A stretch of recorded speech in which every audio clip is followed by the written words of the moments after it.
Magkano ako? 4 kilo? Hindi ganun. Magkano ba ang kailangan mo para tatuhin niyo ako ng ganito? Pat, sorry. James, pipiliin na kita eh. Tatayaan na sana kita. Kasi akala ko ikaw na. Ikaw na nakakita ng totoong ako. At tanggap ako.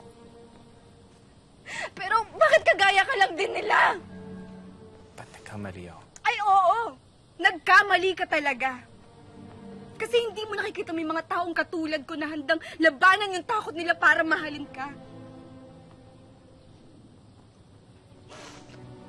Sa susunod, kung gusto mong umalis at takasan lahat ng nagmamahal sa'yo, gawin mo na lang. Huwag ka magpaasa na handa ka rin magmahal kung hindi naman pala.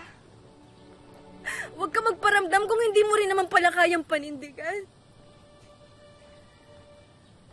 At huwag mong hingin yung tiwala ko kung gagaguhin mo rin pala ako.